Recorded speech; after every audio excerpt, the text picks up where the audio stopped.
Bueno, muy buenas tardes, estimados estudiantes. ¿Cómo se encuentran?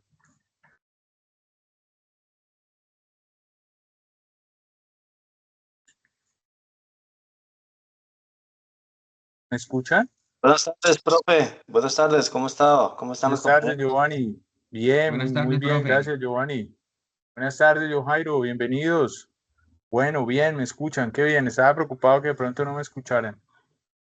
Bueno, son las 5:07 ya de la tarde, demos inicio. Estaba esperando a ver si se conectaban más estudiantes, pero bueno, demos inicio con los que estemos, honrando, digamos, la puntualidad del compromiso de ustedes y honrando, digamos, también el escaso tiempo que tenemos para abordar estas asignaturas, ¿no?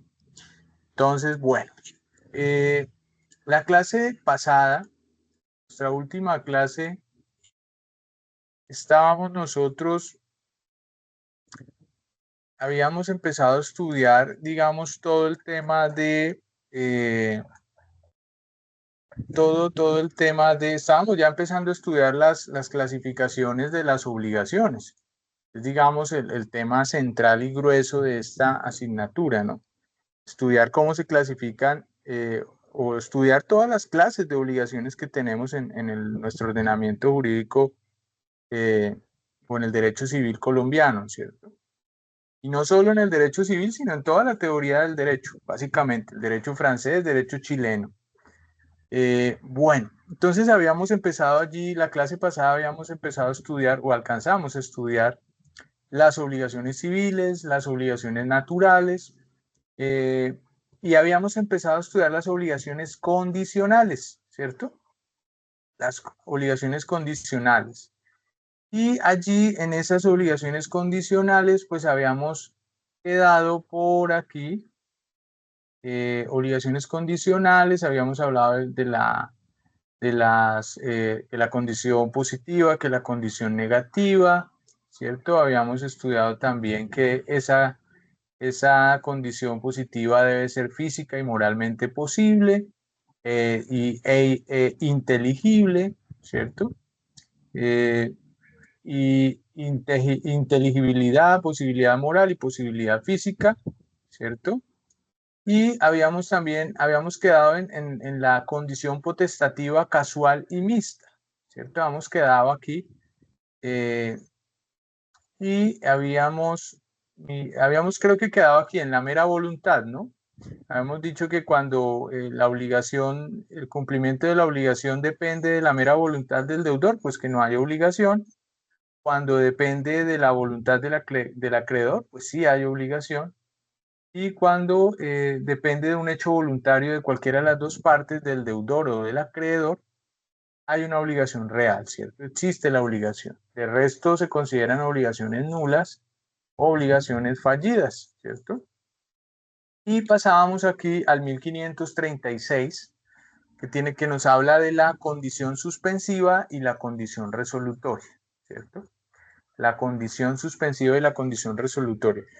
Retomando el tema de las obligaciones condicionales, porque esto de la condición suspensiva y resolutoria todavía sigue siendo parte de esa categoría de obligaciones condicionales. Recuerden que las obligaciones condicionales son aquellas que están sujetas al cumplimiento de una condición, ¿cierto?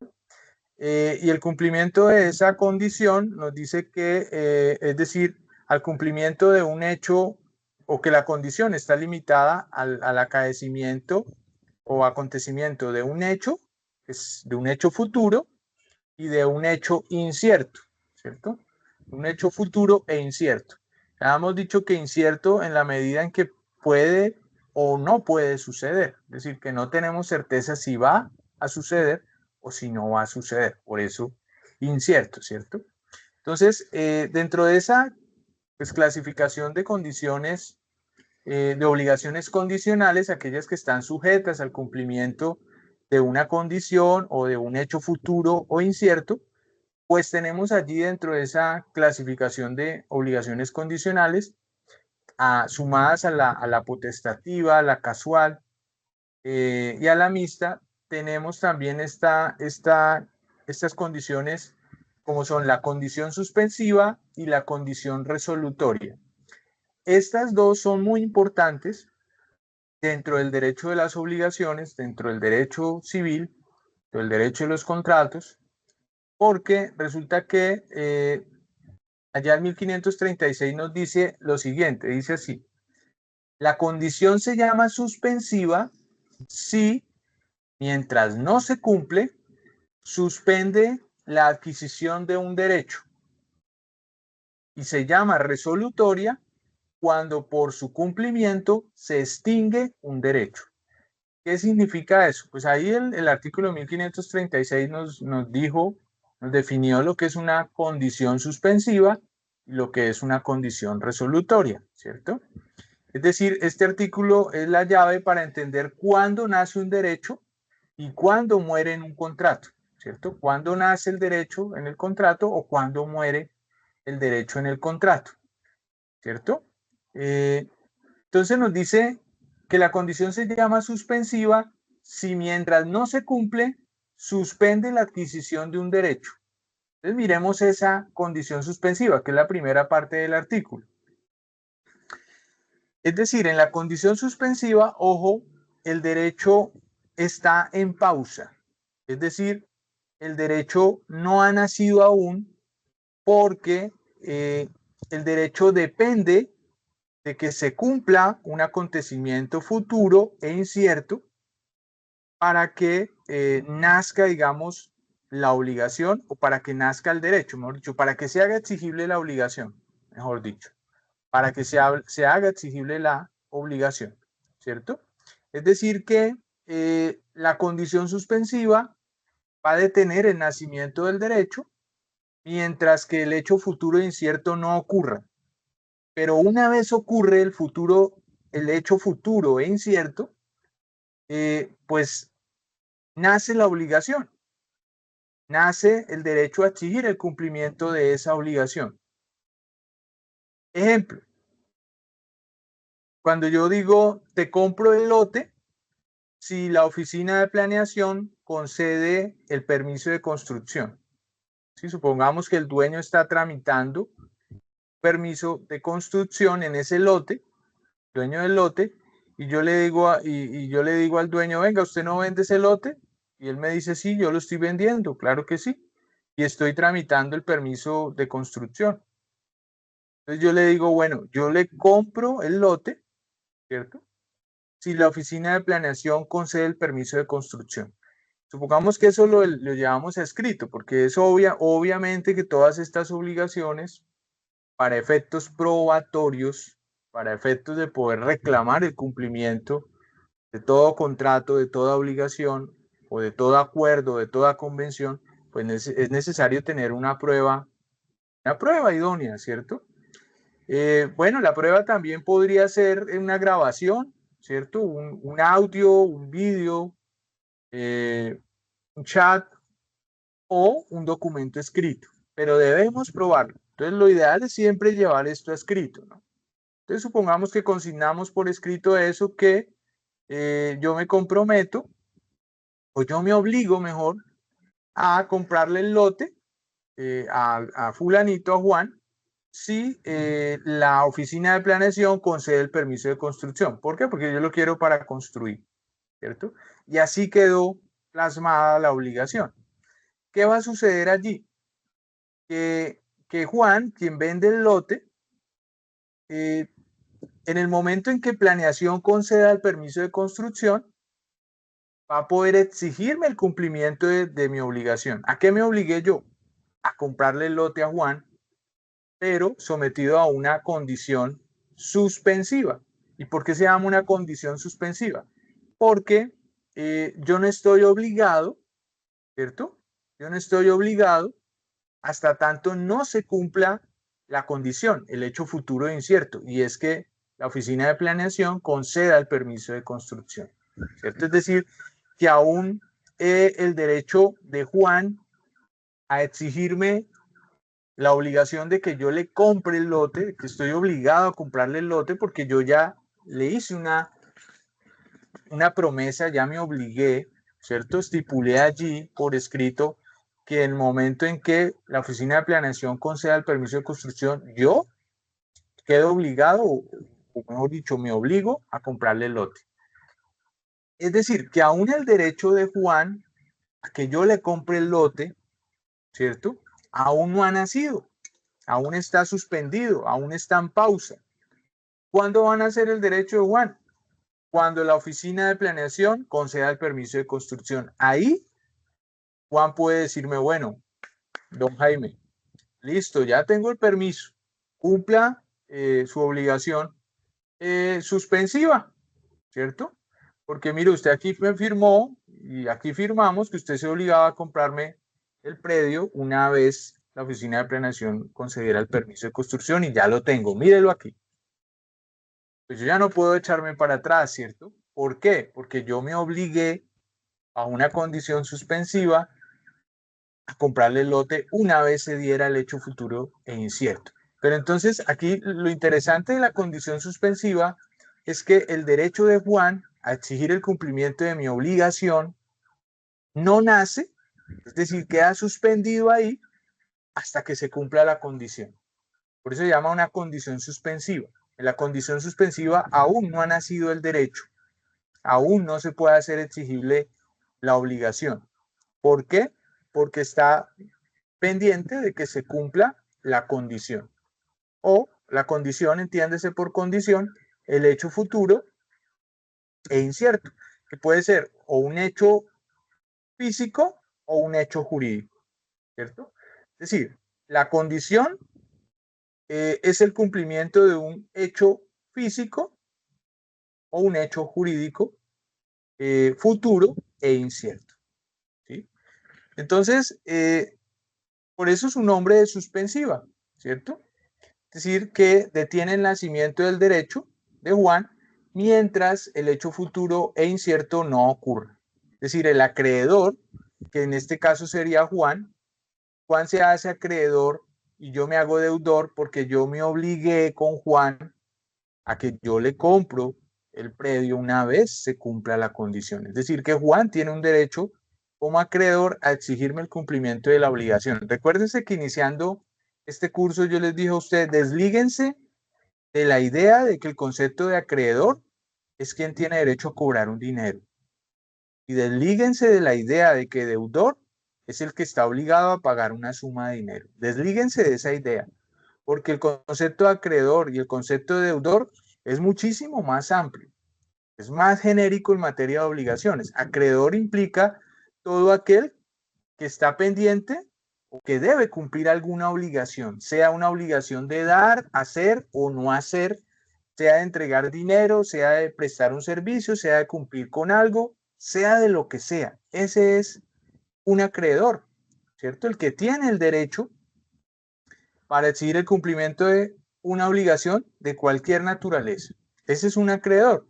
Es decir, que aquí Juan es acreedor mío porque en el momento en que ocurra el acontecimiento puede exigirme la obligación suspensiva a la que yo me comprometí, que es a comprarle el lote, ¿cierto? Entonces yo ahí fungiría como un deudor.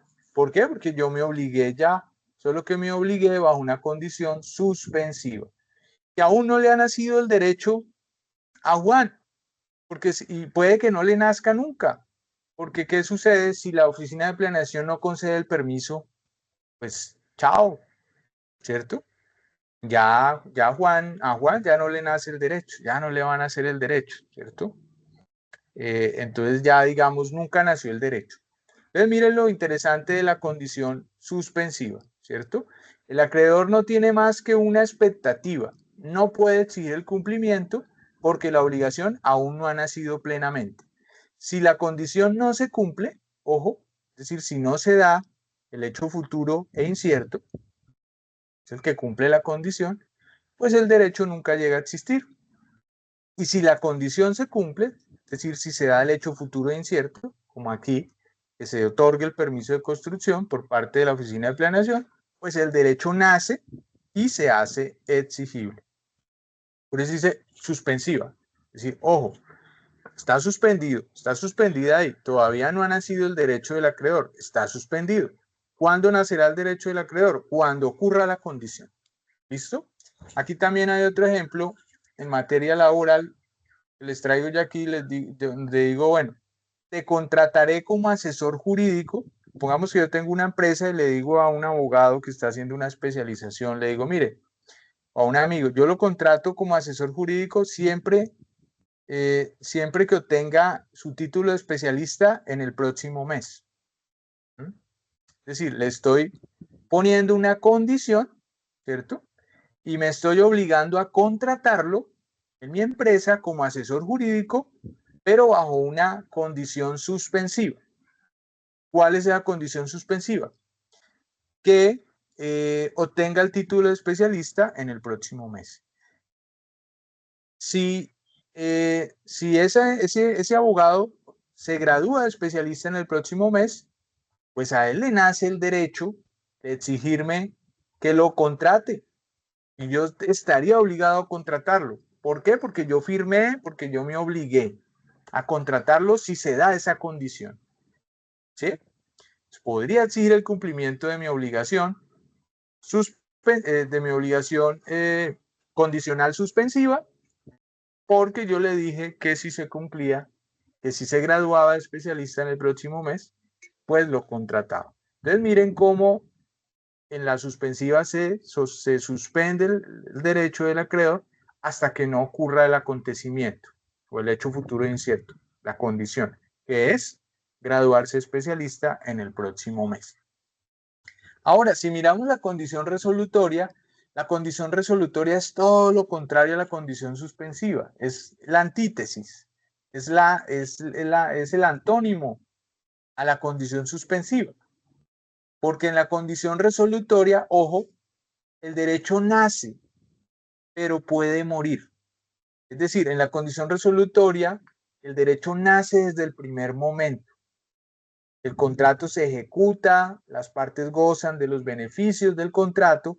Sin embargo, si el hecho incierto llega a ocurrir, es decir, si la condición llega a ocurrir, si el hecho futuro incierto llega a ocurrir, el derecho se extingue y las cosas deben volver al estado anterior. Por eso se llama condición resolutoria. En materia de derecho, cuando hablamos de resolución o condición resolutoria o la resolución judicial del contrato, estamos hablando de dar por terminado un contrato y volver las cosas a su estado anterior. ¿Sí? Por ejemplo, en un contrato bilateral, en todos los contratos bilaterales, ahí está la institución de la condición resolutoria tácita. Va envuelta en todos los contratos bilaterales. Es decir, los contratos bilaterales son aquellos en los cuales ambas partes del contrato, por ejemplo, en una compraventa, vendedor y comprador, ambas partes tienen obligaciones, están obligados. ¿Cierto? Esos son los contratos bilaterales, a diferencia de los contratos unilaterales, donde en un contrato solo una de las partes está obligada, la otra no tiene obligaciones.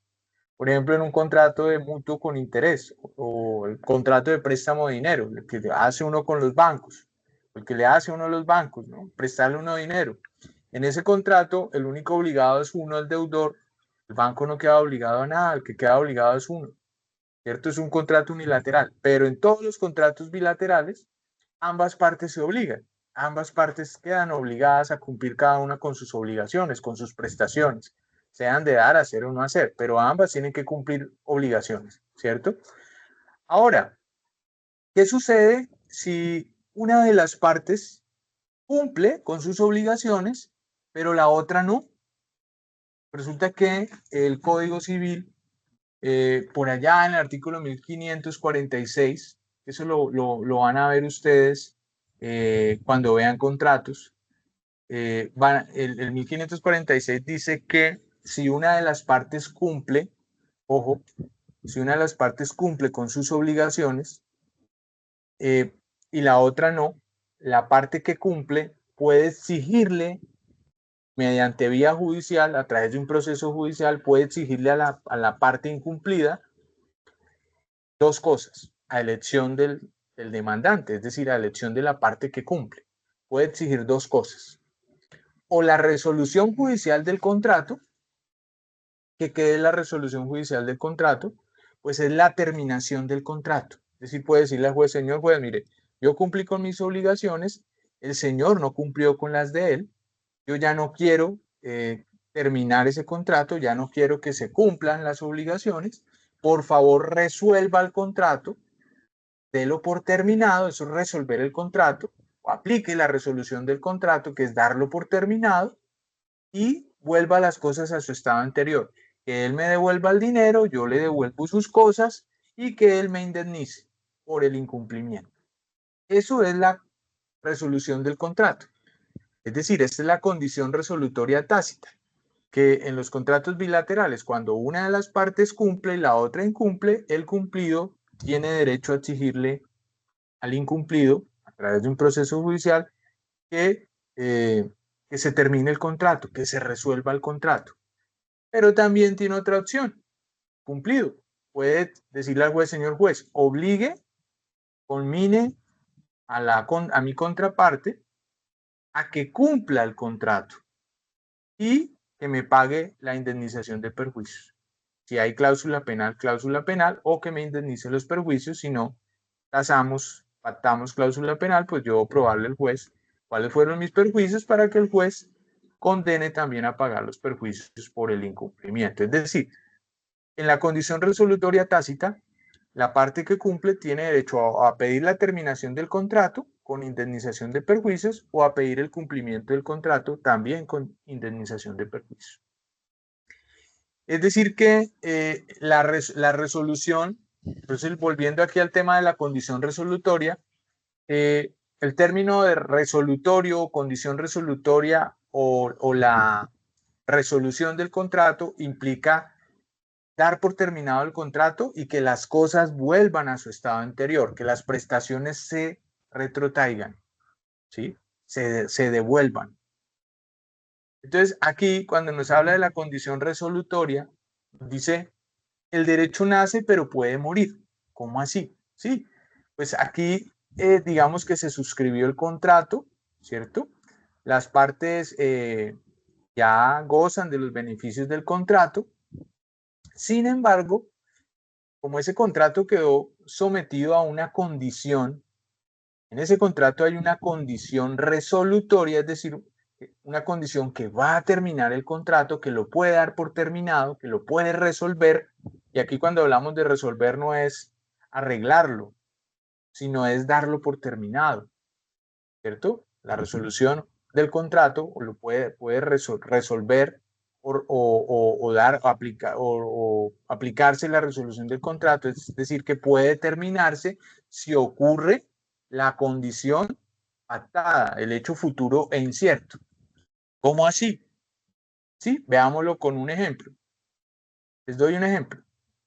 La universidad les otorga una beca del 100% para que no paguen matrícula y les otorga una beca del 100% de la matrícula, ¿sí? Pero a la vez digamos, ese derecho que adquirió el estudiante cuando se gana la beca queda sometido a una condición resolutoria. Que si llega a ocurrir la condición, el hecho futuro incierto, se extingue el derecho. Entonces, la universidad otorga una beca del 100%, pero la beca se pierde si su promedio académico baja de 4.0. ¿Sí? Miren que ahí hay una condición resolutoria. ¿Por qué? Porque la universidad está diciendo, mire, yo le concedo a usted la beca del 100%, pero si su promedio académico baja de 4, la pierde. Listo, el estudiante recibe la beca, ¿cierto? Está disfrutando de ella, está gozando ya de ese derecho, pero si llega a ocurrir la condición resolutoria, el hecho futuro incierto, que ¿cuál es? Que el estudiante tenga un promedio abajo de 4.0. Si eso ocurre, pues se extingue el derecho del estudiante, ¿sí? Entonces miren que aquí en la condición resolutoria el derecho nace desde un comienzo, a diferencia de la suspensiva. En la suspensiva el derecho todavía no nace, está suspendido hasta que se cumpla la condición.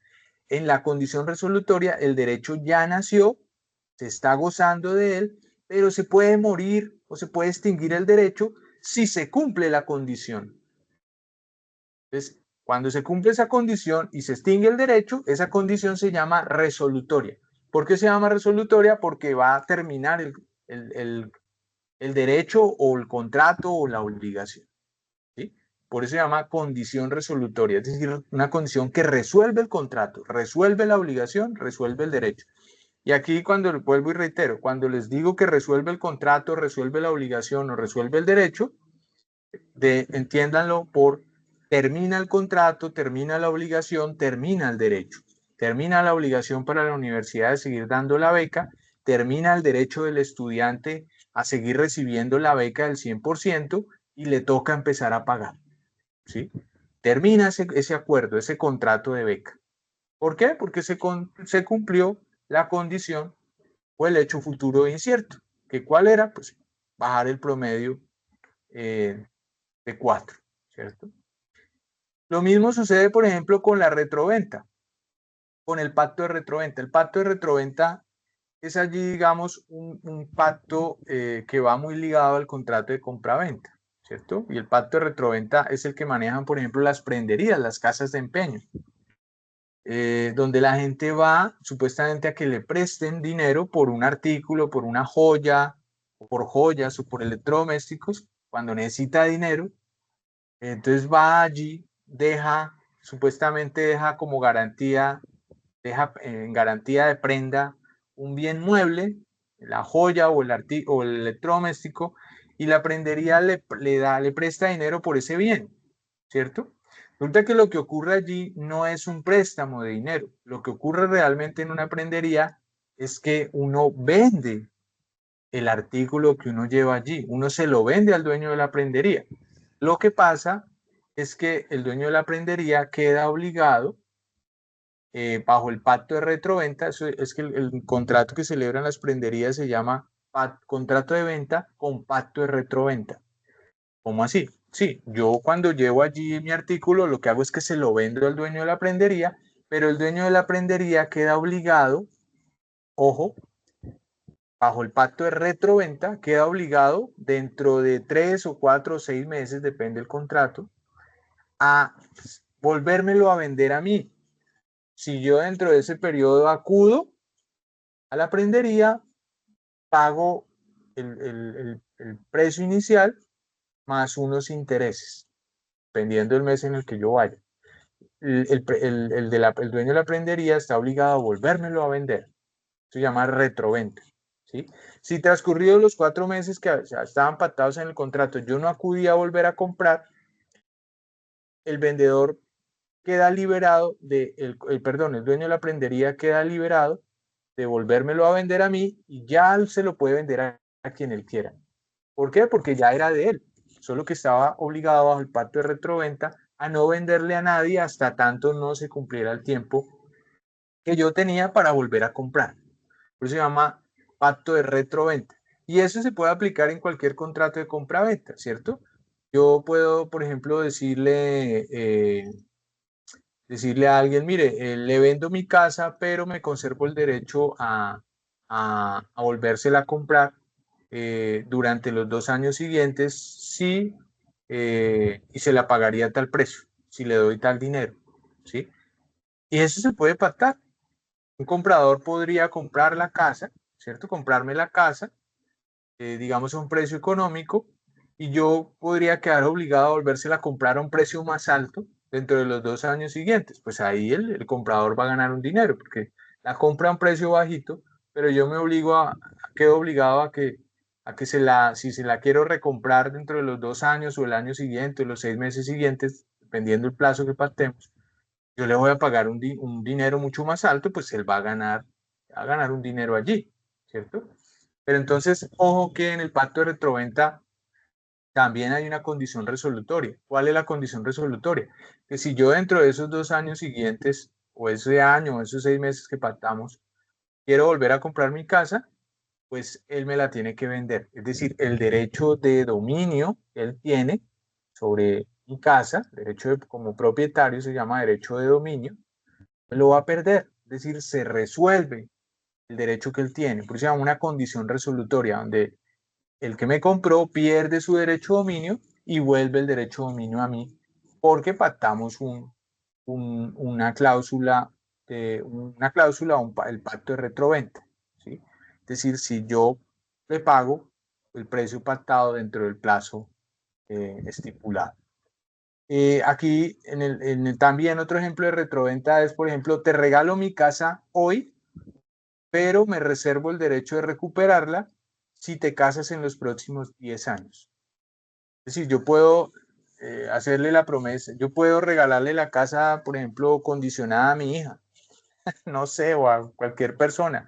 Decirle, mira, yo le regalo la casa, le regalo el apartamento, pero si usted se casa dentro de los 10 años siguientes, el apartamento vuelve a mí. Eso es una condición resolutoria. ¿Por qué?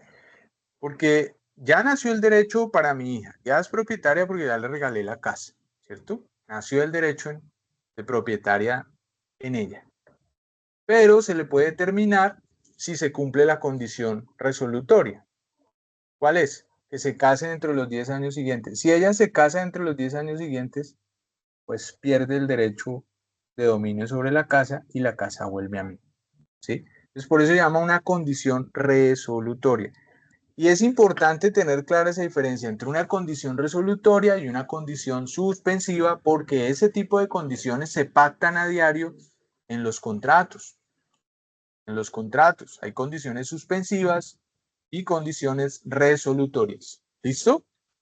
Entonces, si hacemos un comparativo entre la condición suspensiva y la condición resolutoria, pues tenemos que, frente a si existe el derecho hoy, cuando celebramos el acuerdo, en la condición suspensiva no existe el derecho todavía, no ha nacido. Lo que hay es una mera expectativa. Hasta tanto no se cumpla la condición resolutoria. Perdón, hasta tanto no se cumpla la condición suspensiva. Mientras que en la condición resolutoria sí existe el derecho desde hoy, ¿cierto? Pero ese derecho puede morir si se cumple la condición resolutoria, o se puede extinguir ese derecho si se cumple la condición resolutoria. Ahora, si se puede exigir el pago o el cumplimiento de la obligación en la condición suspensiva, no, porque no ha nacido el derecho todavía. ¿Cuándo se podrá hacer exigible el cumplimiento de la obligación en la condición suspensiva? Cuando se cumpla la condición, cuando se dé el hecho futuro incierto. Antes no. Mientras que en la condición resolutoria, ¿qué sucede cuando se cumple la condición? Pues muere el derecho. Mientras que en la condición suspensiva, cuando se cumple la condición, nace el derecho. Entonces miren que en la suspensiva, cuando se da la condición, nace el derecho, y en la resolutoria, cuando se da la condición, termina el derecho, ¿sí? O muere el derecho, haciendo la analogía entre nacimiento y muerte, ¿cierto? Nace el derecho, muere el derecho, o termina el derecho, ¿cierto? Y si hablamos metafóricamente, pues tenemos que decir que la condición suspensiva es una puerta que está cerrada, pero que se va a abrir cuando se cumpla la condición, ¿sí? O puede abrirse o puede no abrirse, ¿sí? Puede abrirse como puede no abrirse. Es decir, ¿de qué depende que si se abre la puerta o no? Pues de si se cumple o no la condición, si se da el hecho futuro incierto. Eso es suspensivo, ¿cierto? Mientras que, metafóricamente hablando, en la condición resolutoria, no es que estemos dependiendo de si se abre o no se abre la puerta. Ya entramos, ya la puerta estaba abierta desde un inicio, ya entramos, ¿cierto? Entramos al palacio, al castillo, pero la condición resolutoria es como una espada de Damocles, como una espada de Damocles. ¿Ustedes han oído el mito o la leyenda de la espada de Damocles? ¿Alguno sabe qué es la espada de Damocles? Bueno, pues les vamos a hacer un recuento, porque este concepto de la espada de Damocles, este mito lo utilizamos mucho en el derecho. ¿sí? Pongan atención. La historia de la espada de Damocles se desarrolla en Siracusa, Sicilia, en el siglo IV antes de Cristo. Damocles era un cortesano del tirano Dionisio I. Damocles, buscando congraciarse con el gobernante, es decir, con el rey Dionisio I, se la pasaba adulándolo todo el tiempo, diciéndole lo afortunado que era pues, el rey Dionisio por tener tanto poder, tantas riquezas, autoridad y bueno, y una vida llena de lujos, ¿no? Dionisio, es decir, el rey, cansado de tanta adulación de Damocles, y quiso darle una lección. Entonces le hizo una propuesta, le dijo, mire, si le gusta tanto mi vida, le dijo el rey, ¿quieres vivir mi vida? ¿Quieres probarla tú mismo? Y sentarte en mi trono, le dijo Dionisio a Damocles. Y Damocles, claro, en corto y perezoso le dijo, sí, claro, yo quiero saber qué es sentirse rey, qué es vivir como un rey, todo lo que usted, el poder que usted tiene. Entonces, sucede que Damocles entra ese día a, a vivir como el rey, a reemplazar al rey, todo emocionado, ¿no?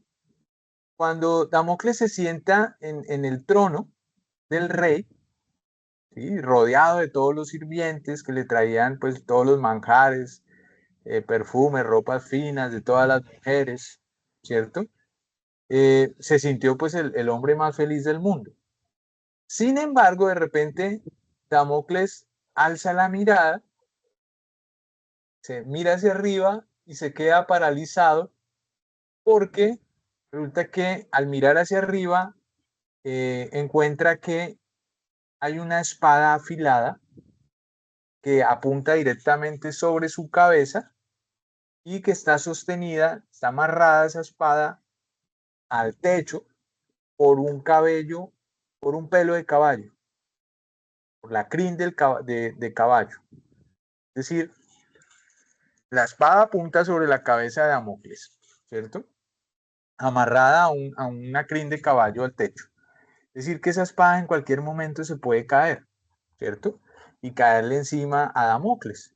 Entonces, claro, cuando Damocles ve la espada, pues pierde el apetito, deja de disfrutar de las mujeres, de los lujos, de los manjares, ¿cierto? Y finalmente, pues le suplica al rey a Dionisio que lo deje ir, que ya no se siente tan afortunado de ser él, ¿cierto? Entonces, lo que quería Dionisio demostrarle era que el poder siempre viene acompañado, pues, de un peligro inminente y de una gran ansiedad, de temor, de traición y del asesinato en cualquier momento, ¿cierto? De la muerte en cualquier momento.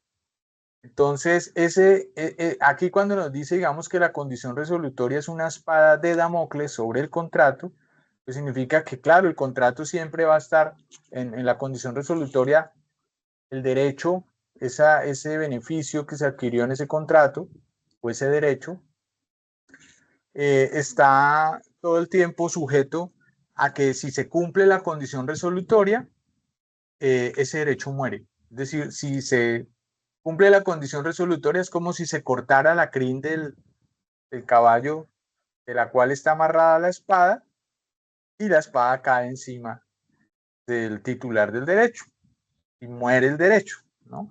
En ese caso literal de la espada moriría el titular del derecho, ¿no? Entonces, para hacer la similitud, la semejanza, la analogía al contrato, es decir, termina con el contrato, ¿cierto? Acaba con el contrato, muere el contrato si cae esa espada sería la condición resolutoria. Entonces, claro, como les decía, en la mayoría de los contratos bilaterales, pues existe la condición resolutoria tácita, que ya les expliqué que es la condición resolutoria tácita. Cuando una de las partes cumple con sus obligaciones y la otra incumple, pues la cumplida puede exigir de la otra la terminación del contrato, es decir, que se resuelva el contrato, que se acabe. Pero también tiene derecho a pedir, si quiere, la parte cumplida, a que le cumplan. Entonces tiene esas dos alternativas ante el juez, ¿cierto? Señor juez, que me cumpla, o señor juez, que se resuelva el contrato, que se termine y que las cosas vuelvan a su estado anterior. Y en ambos casos, cualquiera de las dos situaciones que escoja, la parte cumplida, al demandar o al exigir, en ambos casos con indemnización de perjuicios. ¿Listo? Bueno, eso para hablar de la condición suspensiva y la condición resolutoria. Esas dos condiciones son bien interesantes, bien importante tenerlas claras porque de estas hay muchísimo en todos los contratos. En la gran mayoría de contratos están sujetos los contratos o a condiciones resolutorias o a condiciones suspensivas, ¿cierto? El 1537 del Código Civil nos habla de la condición fallida, ¿sí? Nos dice cuándo se entiende una condición fallida, ¿cierto? Por ejemplo, en la condición suspensiva. Entonces nos dice, si la condición suspensiva es o se hace imposible, se tendrá por fallida. ¿Cómo así que si la condición suspensiva es o se hace imposible? Claro, si desde un comienzo la condición suspensiva es imposible, recuerden que cuando la condición es imposible, físicamente imposible o moralmente imposible, recuerden que ni siquiera nace a la vida jurídica, se tendrá por fallida, ¿sí? Cuando es físicamente imposible o inmoralmente imposible. Físicamente imposible cuando está en contra de las leyes de la naturaleza y no va a ocurrir nunca. Ya sabemos que es una condición fallida, ¿cierto? Entonces nunca van a hacer el derecho.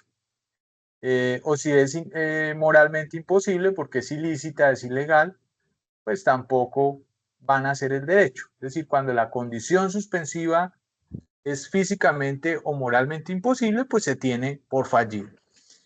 A la misma regla se sujetan las condiciones, dice el artículo, a la misma regla se sujetan las condiciones cuyo sentido y el modo de cumplirlas son enteramente ininteligibles. Claro, habíamos dicho también la clase pasada que cuando la condición es ininteligible, es decir, que no es clara, que no se puede entender, ¿cierto? Pues la condición es fallida. Cuando es una condición absurda, incoherente, pues no se va a poder cumplir porque es una situación que no es inteligible, que no es entendible, que es incoherente, que es absurda. Entonces nunca se va a dar. Y dice el artículo, y las condiciones inductivas a hechos ilegales o inmorales, es decir, está refiriendo a las condiciones moralmente imposibles, aquellas que están sujetas al cumplimiento de un acto ilegal o inmoral, pues también se entienden por fallidas, como lo hemos dicho en la clase anterior. Y luego dice, punto seguido, dice el artículo 1537, dice, la condición resolutoria, para ya referirse a la resolutoria, porque en la primera parte se refiere a la suspensiva, y luego nos dice, la condición resolutoria que es imposible por su naturaleza, es decir, una condición resolutoria que es imposible por su naturaleza, pues es aquel hecho o acontecimiento que físicamente nunca va a suceder, ¿cierto? Por ejemplo, cuando yo le digo, mire, le regalo mi casa, pero me la devuelve cuando llueva para arriba, ¿sí? Ahí hay una condición resolutoria.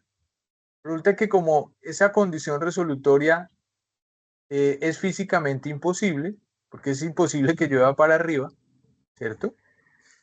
Eh, pues esa condición resolutoria es fallida también. Pero ¿qué pasa cuando la condición resolutoria es fallida? Pues sanea el contrato, sanea la obligación, sanea el derecho, porque al volverse fallida, pues ya, digamos, genera estabilidad y permanencia del derecho que se creó. Es decir, sabemos que ese derecho no va a terminar.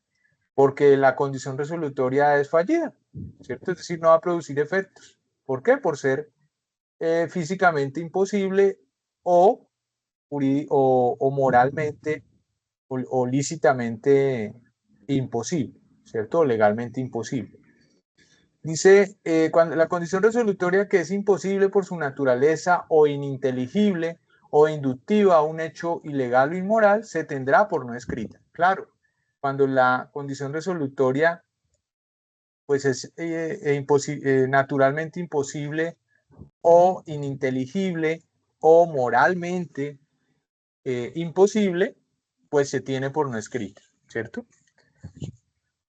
Como les decía, este es un artículo limpiador del contrato, porque determina qué sucede cuando las partes pactan condiciones que son físicamente imposibles, que son ininteligibles, es decir, que no se pueden entender, o cuando son directamente ilegales. La clave aquí es el efecto legal, que el efecto legal cambia drásticamente dependiendo de si la condición es suspensiva o resolutoria. Porque, ojo, si la condición es suspensiva, pues nunca van a hacer el derecho, porque es una condición fallida. Entonces, olvídese el acreedor de la expectativa que tiene de que le nazca el derecho, porque nunca van a hacer el derecho. Pero si es una condición, si ocurre en una condición resolutoria, el efecto es contrario, porque como el derecho ya nació, lo que va a suceder es que no va, que al ser física o moralmente imposible o ininteligible, al no producir efectos o al ser fallida esa condición, lo que va a hacer es que el derecho se mantenga. Es decir, impide que muera el derecho y el derecho permanece vigente. Entonces miren que en la condición suspensiva no nace el derecho, en la condición resolutoria no muere el derecho, ¿sí? No muere el derecho, porque la razón de ser de la condición resolutoria es que muera el derecho si se cumple la condición, pero como la condición es fallida, pues el derecho no muere, permanece estable, vigente, ¿cierto? Entonces aquí, digamos, efectos de la condición fallida suspensiva versus resolutoria, dice. En la condición suspensiva, la obligación muere, claro, no nace ni siquiera. Es decir, si la puerta al derecho está bloqueada por algo imposible o ilegal, el legislador prefiere decir que la obligación nunca nació, se tiene por fallida, cuando es físicamente imposible. Te daré mi oficina si logras caminar sobre el agua.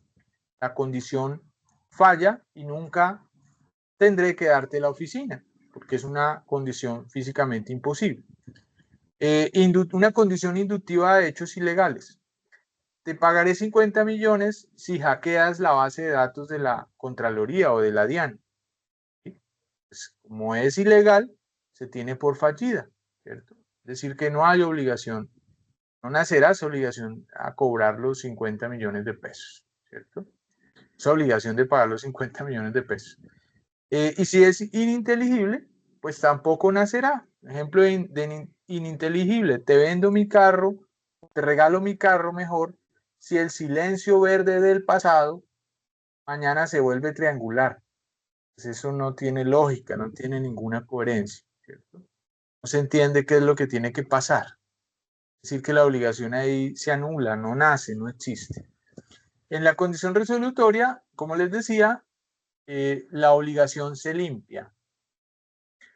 Como el derecho ya nació, si la amenaza de perderlo es absurda, es decir, es ininteligible o es imposible o es ilegal, pues la ley protege el derecho del deudor y borra la amenaza, como si se quitara la espada de Damocles de encima.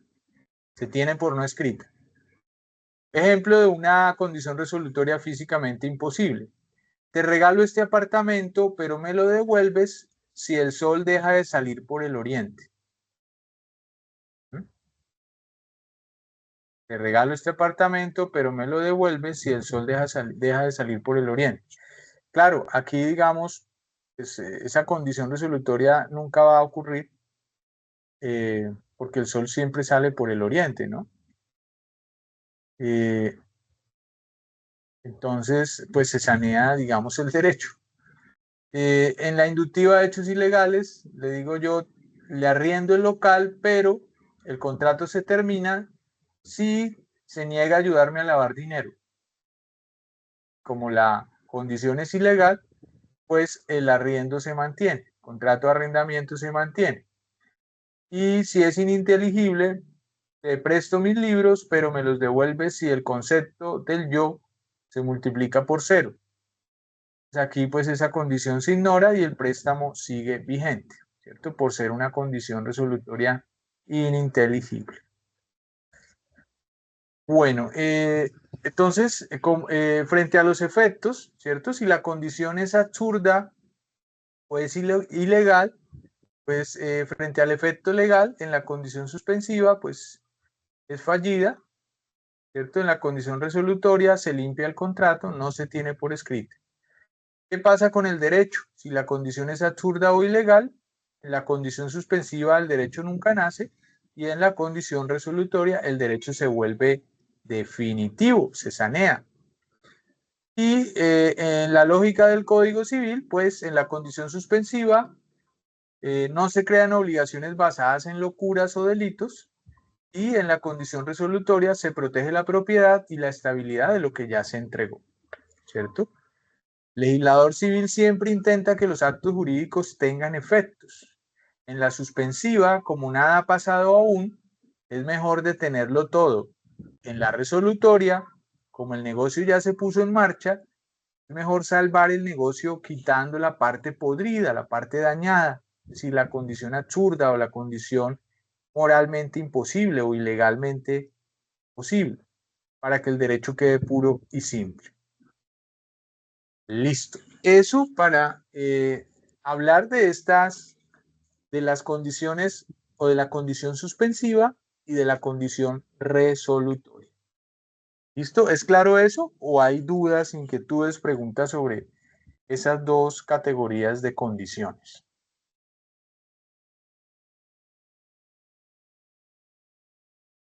¿O vamos claros ahí?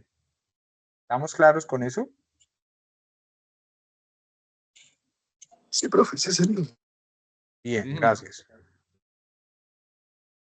Ahora entremos a estudiar las obligaciones a plazo, las obligaciones alternativas y las obligaciones facultativas. Obligaciones a plazo, alternativas y facultativas. Miren que hay distintas clases de obligaciones y en este curso pues hay que estudiarlas porque tenemos que tener muy clara todas esas clasificaciones de obligaciones, porque todas están incluso en el Código Civil. Entonces, mal haríamos pasar esta asignatura y no estudiarlas, no verlas. El día de mañana leen ustedes eso allá en el código y dicen, ¿esto qué significa? ¿Esto qué es? ¿De qué está hablando? De las distintas clases y modalidades de obligaciones, ¿cierto? Y es esencial, digamos, todo esto para cuando entren a ver contratos, puedan entender mucho más allá el alcance de los contratos, los efectos de los contratos, ¿cierto? Las nulidades en los contratos. Ya van a mirar. Que creemos un grupo. Entonces hablemos de, continuemos con el estudio de las obligaciones a plazo. Vamos a mirar las obligaciones a plazo. Las obligaciones a plazo, ya salimos de las obligaciones condicionales. Ojo, terminamos esa gran clasificación de obligaciones condicionales, que vimos que habían obligaciones condicionales positivas, obligaciones condicionales negativas, obligaciones condicionales facultativas o potestativas, obligaciones condicionales casuales, obligaciones condicionales mixtas, obligaciones condicionales suspensivas y obligaciones condicionales resolutorias, ¿cierto? Ya salimos de esa gran clasificación de las obligaciones condicionales. Digamos, la idea, el concepto general de todas esas clases de obligaciones condicionales, pues son aquellas obligaciones que están sujetas al cumplimiento de una condición. Y la condición va a ser, pues, un hecho futuro e incierto, ¿cierto? Y de ahí, pues, se desprende toda esa clasificación que vimos la clase pasada y que acabamos de terminar de estudiar, con las condiciones resolutorias y las condiciones suspensivas. Entonces, ahora ya cambiamos de tema O sea, cambiamos de tipo, de clase de obligación y vamos a entrar a hablar de las obligaciones de plazo. Las obligaciones de plazo u obligaciones a plazo, ¿cierto? Pongan la atención, el 1551 del Código Civil nos define qué son las obligaciones a plazo y dice así, dice, el plazo es la época que se fija para el cumplimiento de la obligación. El plazo puede ser expreso o tácito. Nos dice, es tácito el indispensable para cumplirlo, para cumplir la obligación. El que es indispensable para cumplir la obligación. Luego dice, no podrá el juez, sino en casos especiales que las leyes designen, señalar plazo para el cumplimiento de una obligación. Es decir, que el juez, bueno, eso ya lo vamos a explicar. Es que el artículo nos trae varias cosas al mismo tiempo. Es decir, nos habla de manera abstracta de muchas situaciones que mezcla en un solo artículo. Nos dice, bueno, es que el juez no podrá señalar plazo para el cumplimiento de una obligación, excepto digamos, en casos especiales que la ley autorice, ¿no? Luego dice, solo podrá interpretar el juez, solo podrá interpretar el concebido, el plazo concebido, en términos vagos u oscuros. Es decir, cuando el plazo que pactaron las partes en el contrato para el cumplimiento de la obligación, ¿cierto? Es vago o es oscuro, es decir, no fue expreso, que ya vamos a mirar qué es eso del plazo expreso y el plazo tácito, sobre cuya inteligencia y aplicación discuerden las partes. Entonces uno lo lee así y no entiende nada, ¿cierto?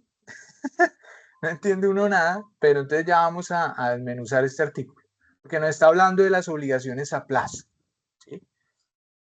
¿Qué es una obligación a plazo? Ojo, pues es una obligación muy parecida a la condición suspensiva o muy parecida a la condición resolutoria. ¿Por qué? Porque en la obligación a plazo, el nacimiento, digamos, de el derecho a exigir el cumplimiento de esa obligación ya no está sometido a una condición que es un hecho futuro incierto, sino que está sometido es a un plazo. Cuando hablamos de plazo estamos hablando de tiempo, ya no de hechos futuros, de hechos inciertos, ya no estamos hablando de condiciones, sino estamos hablando de plazo, de tiempo, ¿sí? Entonces, claro, en las obligaciones a plazo, pues la obligación está supeditada o el cumplimiento de la obligación o la exigibilidad de la obligación está supeditada a un plazo, a un tiempo, a un término, ¿sí? Entonces, cuando nos dice aquí el 1551, nos habla del plazo, pues el plazo es la época que se fija para el cumplimiento de una obligación, ¿sí? A diferencia de la condición, que es un hecho incierto, ¿cierto? Acuérdense que en la obligación condicional, el hecho, como es un hecho incierto, puede que suceda o no suceda. Mientras que en una obligación a plazo, el plazo siempre llega. El plazo siempre se cumple porque el tiempo nunca para, ¿cierto? Por lo menos no para nosotros, ¿no? El tiempo no para. Entonces, si fijamos un plazo, pactamos una fecha, pactamos un plazo, llega ese plazo, porque llega, ¿cierto? Porque el tiempo no se detiene. No hemos podido detener el tiempo todavía, ¿cierto? Entonces, ¿qué sucede con el tema, con el plazo expreso y con el plazo tácito? ¿Qué es el plazo expreso en una obligación a plazo? O en las obligaciones a plazo. Pues el plazo expreso es aquel que se escribe o se dice claramente en el contrato. Por ejemplo, en una promesa de compraventa, las partes acuerdan en el contrato de promesa de compraventa de un bien inmueble, fijan un plazo para la firma de la escritura y para la entrega del dinero, del precio. Hay unos plazos allí que una vez se cumpla ese plazo, se llegue esa fecha, pues nace la obligación para el vendedor de firmar la escritura en la notaría y nace la obligación para el comprador de pagar el precio. Es decir, que hasta tanto no llegue esa fecha, se cumpla ese plazo, tampoco nace, digamos, la obligación. ¿Sí? Digamos que también podríamos hablar de que habría la obligación se encontraría en un estado suspensivo. ¿Sí? Solo que aquí, digamos, sabemos que se va a cumplir, que va a llegar y se va a hacer efectivo, porque está sometido al plazo y el plazo siempre llega, a diferencia de una condición. Puede que suceda o no suceda el hecho, la condición, ¿cierto? Cuando yo digo pagar el 20 de mayo, de pagar el 20 de mayo de este año, ¿ya? Ahí está el plazo.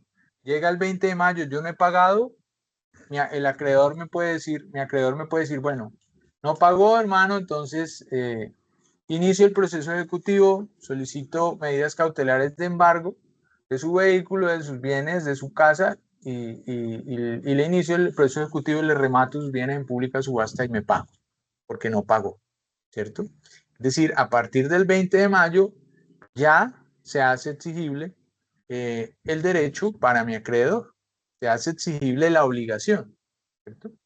Mi obligación de pagarle. Y quedó sometida a un plazo. Ese es el plazo expreso, donde determinamos exactamente la fecha, el plazo, el tiempo. Podemos también pactarlo, por ejemplo, bueno, miremos el tácito. En el plazo tácito. En el plazo tácito no se dice con exactitud la fecha, ¿sí? pero es el tiempo estrictamente necesario para poder cumplir la obligación. Por ejemplo, que compré un artículo en Colombia por internet, ¿cierto? Y ya lo pagué en línea, pero el vendedor nada que me llega, nada que me lo envía. Y ya pasaron 5 días, calendario, 5 días hábiles y no ha llegado. Entonces uno dice, venga, pero ¿cómo así? Esto ya no es normal, porque o sea, pese a que no pactamos un plazo para la entrega del producto, no se dijo nada en la compraventa, porque en la página web donde compré no me decía en cuánto tiempo me llegaba el producto, pues ahí no hay un plazo expreso para hacer la entrega de la cosa comprada. Pero entonces ahí hay un plazo tácito, que es, ¿cuál es el plazo tácito? Pues que el plazo que tiene el vendedor para entregarme el producto es lo que tarde el transporte, el transcurso de enviarlo y que llegue aquí. Máximo, póngale 5 días, 6 días, por mucho. Porque hoy en día usted envía desde cualquier ciudad un artículo y máximo se demora 3 días. A veces llega de un día para otro, de una ciudad a otra. Cuando las ciudades son cercanas, porque cuando son tan lejos, se puede demorar 3 días. Póngale máximo 5 días, 4 días, pero más de eso no demora. Si demora más de eso, ya digamos que ahí hay lugar a exigir el cumplimiento del vendedor de que cumpla con la entrega, ¿cierto? El vendedor no puede decir, no, yo no estoy obligado todavía, usted no me puede exigir el cumplimiento de la obligación de la entrega porque es que no pactamos un plazo de manera expresa para que yo le entregue. No, porque hay un plazo tácito. Y el juez, cuando el plazo es tácito, pues el juez lo que va a hacer es determinar, establecer el plazo, el necesario, el estrictamente necesario para que el vendedor pueda cumplir con la obligación de entregarme el producto, entregarme la cosa que le compré, ¿cierto? Entonces, ahí hablamos de plazo tácito, ¿sí? Listo. Otro ejemplo, digamos, de un plazo expreso. Que ojo, no siempre es obligatorio decir tal fecha. No, podemos también dejar un plazo expreso, por ejemplo, cuando decimos, firmamos una promesa de compraventa de un bien inmueble, la estamos firmando hoy. Y en esa promesa de compraventa establecimos que el vendedor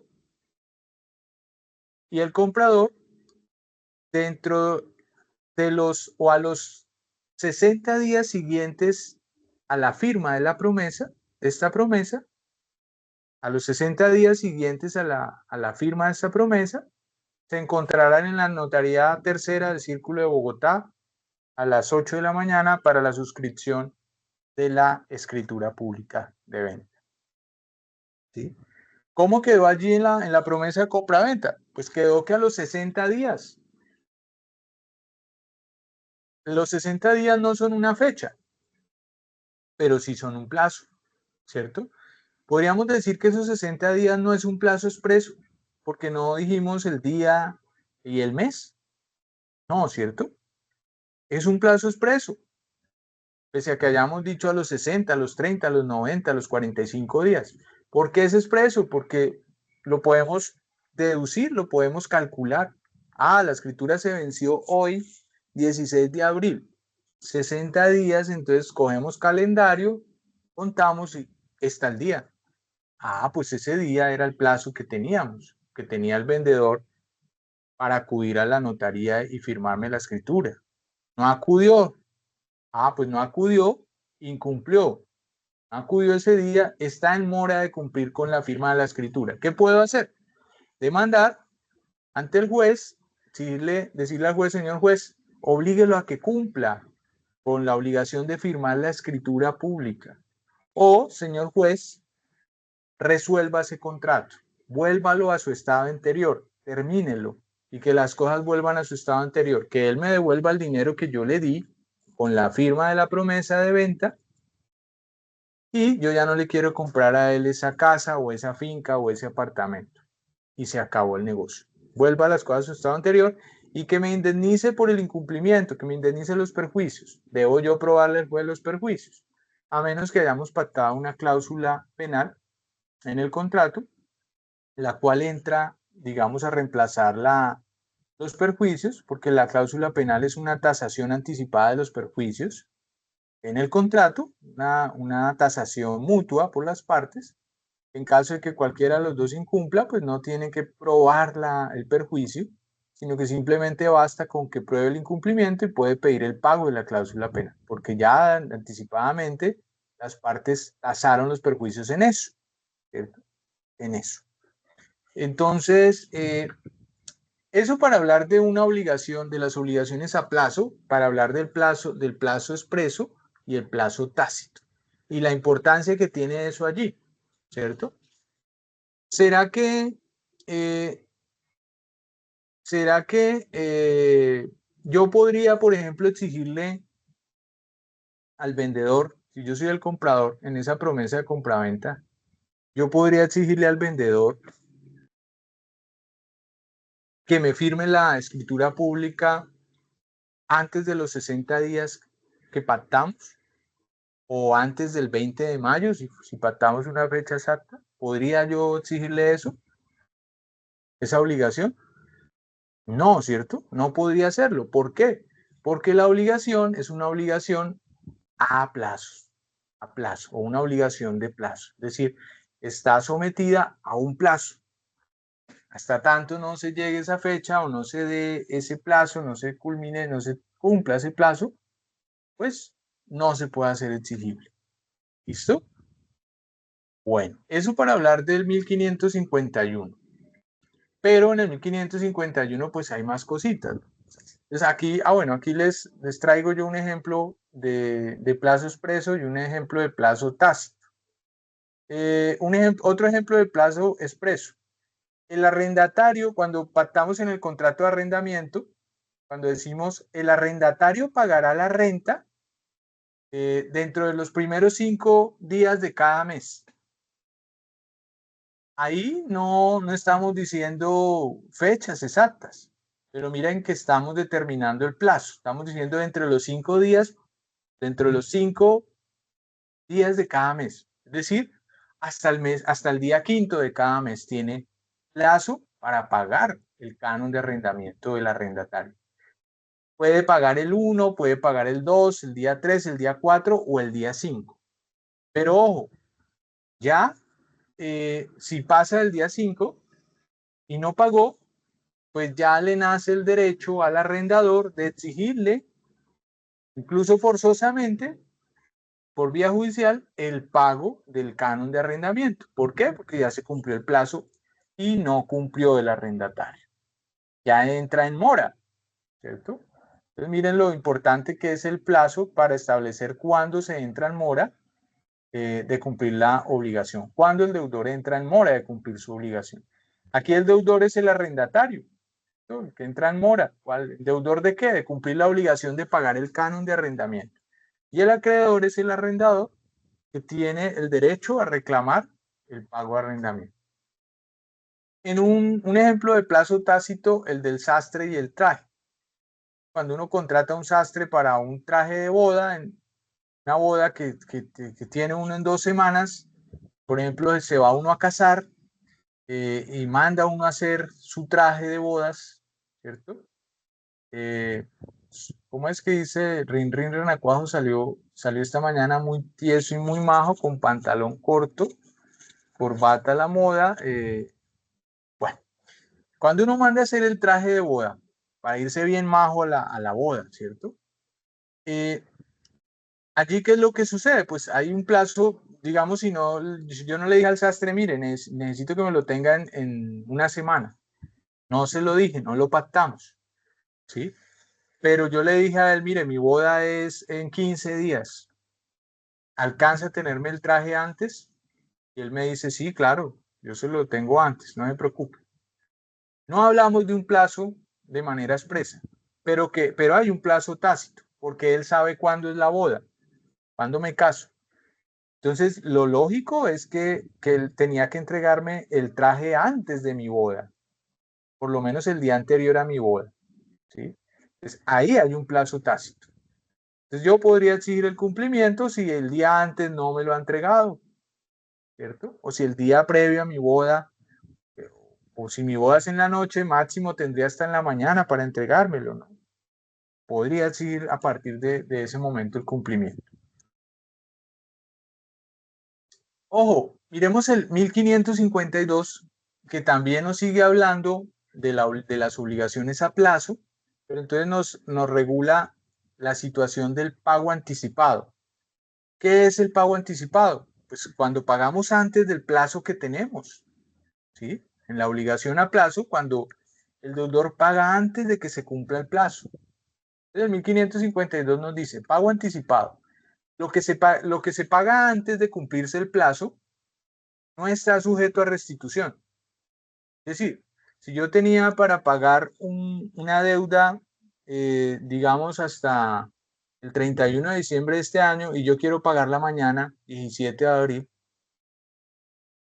pues no puedo después pedir que me devuelvan el dinero, que ya la pagué. No puedo decirle al acreedor, venga, no, pero espere, devuélvame el dinero porque es que yo tenía plazo de pagarle hasta el 31 de diciembre. Y yo ya le pagué, devuélvame el dinero y más bien yo le pago el 31 de diciembre. No, señor. No, ¿cierto? Lo que se paga antes de cumplirse el plazo no está sujeto a restitución, nos dice el 1552. Aunque, ojo, esta regla no se aplica a los plazos que tienen el valor de condiciones. Ojo, acuérdense que la condición se puede parecer mucho al plazo. Acuérdense ya cuando miramos de que la condición debe ser un hecho futuro e incierto. Un hecho futuro e incierto. Resulta que el plazo tiene algo de parecido a la condición y es que el plazo también conlleva un hecho futuro, es decir, un tiempo futuro, una fecha futura. Pero la diferencia es que en el plazo, en la obligación a plazo, el tiempo futuro, el plazo, fijo se cumple. Es decir, es cierto. Mientras que en la obligación condicional, el hecho incierto, el hecho futuro, es incierto. Es decir, puede que sí, como puede que no se dé. Entonces, esa es la gran diferencia. Cuando nosotros, por ejemplo, decimos que, cuando, por ejemplo, un ejemplo para mirar la excepción a la regla, es decir, un ejemplo para entender cuándo sí podemos pedir la restitución de lo pagado o de la obligación cumplida, si lo hicimos antes del plazo pactado.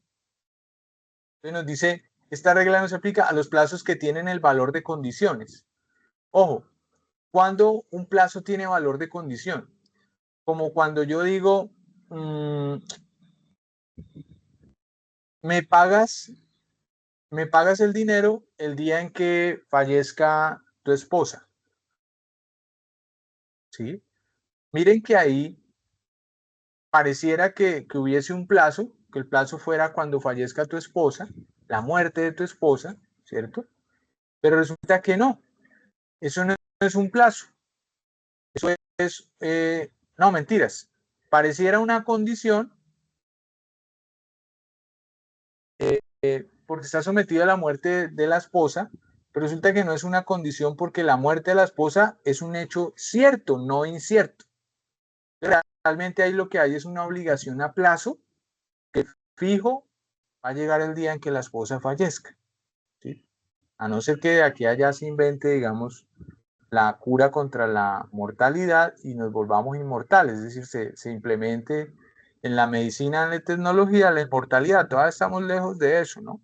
Aunque estamos, dicen que muy cerca de poder llegar a vivir 200 años, 180 años, 150 años, estamos muy cerquita ya de eso, ¿no? Por ahí la medicina ya es que ha inventado unas vacunas, ha inventado unas medicinas, una serie de cosas para revertir, para que el sistema, los genes vuelvan y reactiven todo. Es decir, para que el mapa genético se regenere y se autorregenere.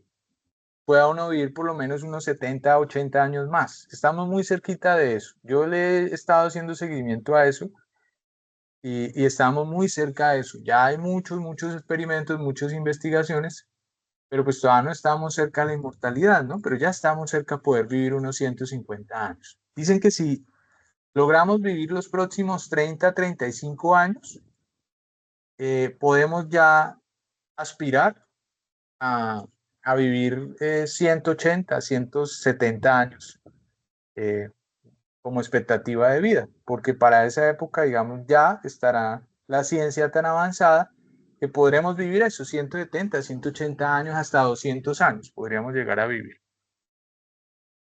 Allá uno va a saber si esta humanidad, esta civilización alcance a estar 35 años más, ¿no? No se sabe qué pueda pasar. Todo es incierto. Bueno, entonces, esa sección pues sería esa, poner una condición como esas, que no, realmente no es una condición, sino sería una obligación a plazo. En ese caso, yo sí podría pedir la restitución del dinero. Sí, venga, pero es que yo me obligué fue a pagar a la muerte de la señora, y mire que la muerte de la señora, para eso falta muchísimo tiempo.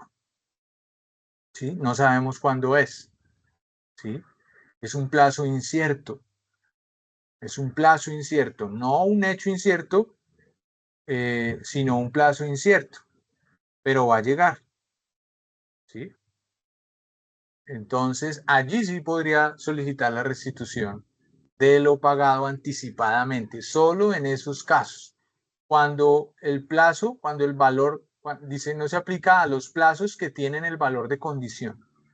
Cuando el plazo se mezcla o se parece mucho a la condición. ¿Listo? Luego nos dice, ¿qué pasa si el deudor decide pagar antes de tiempo? Hacer el pago anticipado. Pues la regla general es que si se paga antes de que se venza el plazo, pues no se puede pedir que se le devuelva el dinero. Se entiende que se renunció voluntariamente al beneficio del tiempo. ¿Qué es lo que uno hace con los créditos de la tarjeta de crédito? Si, por ejemplo, a mí me llega el extracto de la tarjeta, me llega, me hace corte el 5 y me dan plazo de pagar hasta el 23. Pero yo, el 5, el mismo día que me llega el corte, yo ese mismo día pago la cuota. O sea, yo pago 20 días anticipado. O cuando tengo un crédito de libre consumo, que tengo plazo todavía mes y medio para pagar la siguiente cuota, yo la puedo pagar un mes y medio antes. Uno dice, oiga, y uno regalándole los intereses de ese dinero a las entidades financieras, ¿no? Porque ese mes y medio anterior al que uno debe pagar, pues ellos hacen dinero con ese dinero que uno no debería pagar hasta tanto, no, porque para eso le están uno cobrando un interés. Y si uno está ahorrándoles el interés, pues está uno dando, es como si uno le estuviera pagando doble interés, porque el interés lo que cobra es el tiempo y la devaluación del dinero en el tiempo. Pero si yo pago anticipadamente y aparte de eso estoy pagando intereses, pues es como si le estuviera pagando doble interés, ¿cierto? Sin embargo, yo no puedo decirle al banco, venga, es que yo le pagué mi cuota, la cuota del siguiente mes anticipada, devuélvamela. No, no se puede, ¿sí? Ojo,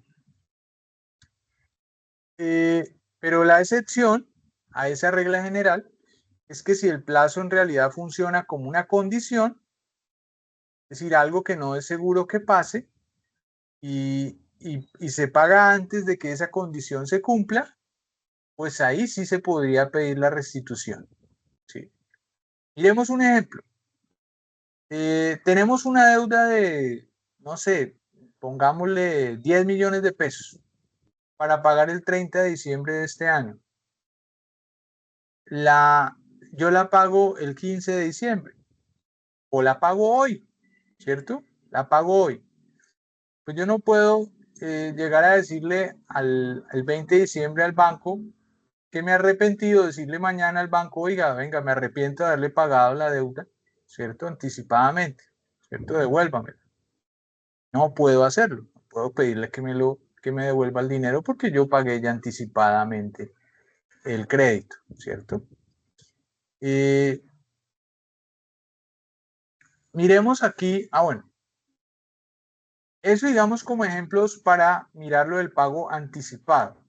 Ahora ustedes se preguntarán, bueno, ¿y qué pasa con el pago anticipado? ¿Me pueden penalizar o no me pueden penalizar? ¿Cierto? Antes del año 2012, el sistema financiero penalizaba al deudor que pagaba el crédito antes del plazo pactado. Si usted sacaba un crédito, digamos, a 72 meses y usted lo pagaba a los 3 meses, pues el banco perdía dinero ahí. ¿Qué perdía? Perdía los intereses que le iba a cobrar, porque es que el interés es una entidad financiera recoge el doble del capital que le prestó, ¿cierto? En 6 años generalmente es así. El banco recauda el doble de lo que le prestó. Pero pues ahí hay que tener en cuenta también el tiempo y la devaluación del dinero, que no es lo mismo hoy, 50 millones de pesos hoy que 50 millones de pesos en 6 años, ¿no?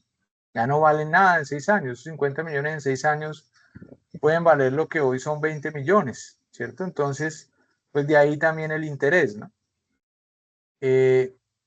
Entonces, antes del año 2012, una ley en el año 2012, la 1566, si mal no recuerdo, que prohibió a los bancos penalizar el pago anticipado de los créditos, porque los bancos antes penalizaban los pagos anticipados.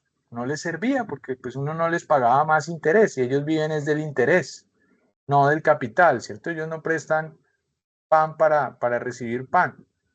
Ellos prestan dinero para ganarle dinero al dinero con los intereses que uno paga. Entonces, claro, el pago anticipado a ellos los perjudica en cuanto a que no tienen mucha utilidad, ¿no? Entonces penalizaban. Uy, excúsenme. Un segundo, qué pena. Me entró una llamada. Yo pongo esto aquí en silencio. Y entonces, a partir del año 2012, esa ley prohibió para los microcréditos y para los créditos de libre consumo y para los créditos de vivienda, prohibió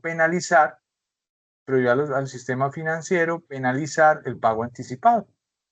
Entonces uno ya puede pagar anticipadamente, puede hacer abonos a capital y no lo tiene uno que penalizar. Está permitido la penalización para macrocréditos. Macrocréditos creo que para aquellos créditos que superan los 880, 890 salarios mínimos legales mensuales vigentes. Créditos comerciales, créditos grandes, ¿no? Cuando usted pide como 1.500 millones de pesos en adelante, y si usted lo paga, digamos, al mes siguiente, los 2 meses, ahí sí lo penalizan, es decir, para macrocréditos. Pero para créditos por debajo de ese monto, no. Ni para créditos de vivienda, ni para créditos de libre consumo. Bueno, iremos el 1553. Ojo, exigibilidad antes del plazo. Es decir, que si el acreedor puede exigir el pago de la obligación antes del cumplimiento del plazo. La regla general es que no, ¿cierto? Bueno, leamos lo primero, dice 1553. Exigibilidad de la obligación antes del plazo. Dice, el pago de la obligación no puede exigirse antes de expirar el plazo. Si no es, primero, es decir, el artículo nos trae la regla general, dice que no se puede exigir el pago el cumplimiento de la obligación antes de que se cumpla el plazo, excepto si, dice, primero, si al deudor constituido en quiebra, mejor dicho, si el deudor se constituye en quiebra o se halla en notoria insolvencia. En ese caso sí se puede. Cuando el deudor está constituido en quiebra, en proceso liquidatorio, en procesos concursales o en proceso de insolvencia, aunque bueno, insolvencia entraría, digamos, dentro del concurso de acreedores para el proceso de insolvencia, ¿no?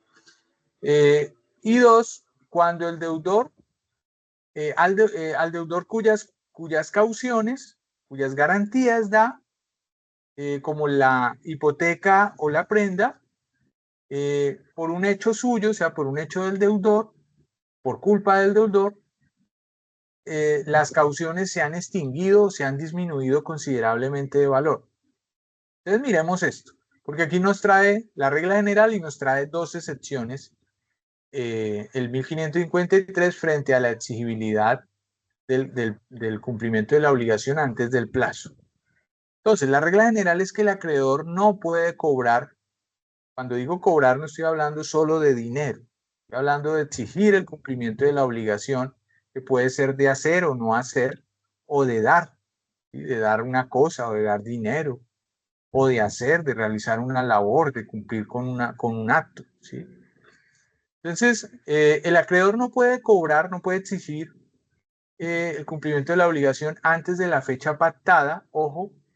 Sin embargo, este artículo crea la caducidad del plazo, que le permite cobrar al acreedor antes del cumplimiento del plazo en las dos situaciones críticas. ¿Cuáles son?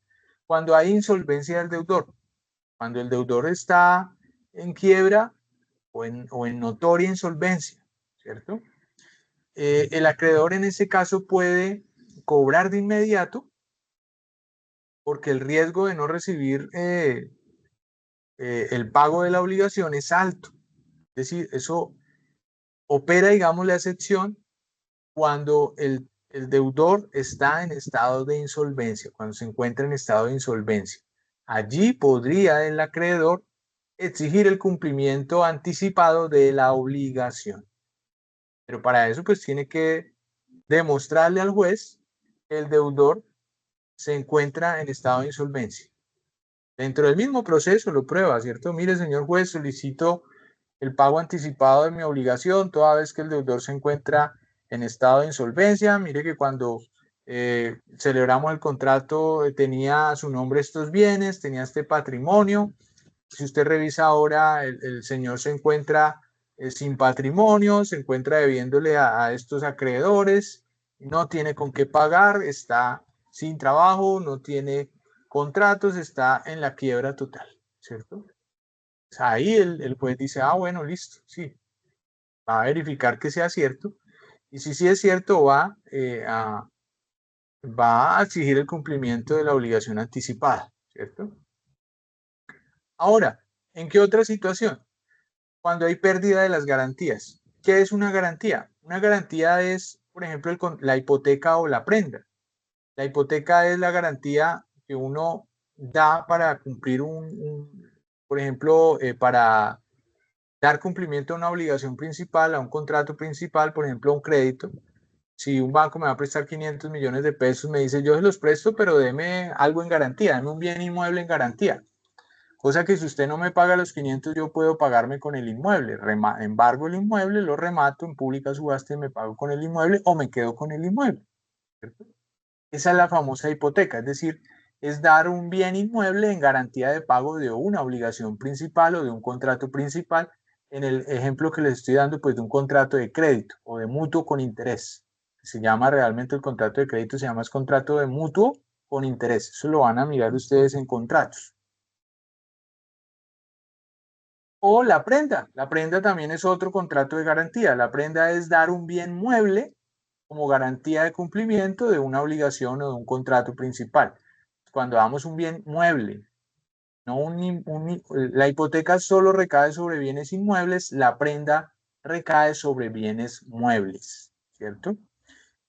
Como cuando yo pido un crédito a una entidad financiera para comprar un carro, una camioneta, y la entidad me dice, sí, yo le presto, pero me da como garantía prendaria la misma camioneta que va a comprar. Le grabamos con prenda la camioneta, cosa que si usted no me paga, pues yo puedo pedir que se le levante, retenga la camioneta y se venda en pública subasta o puedo pagarme con ella, ¿cierto?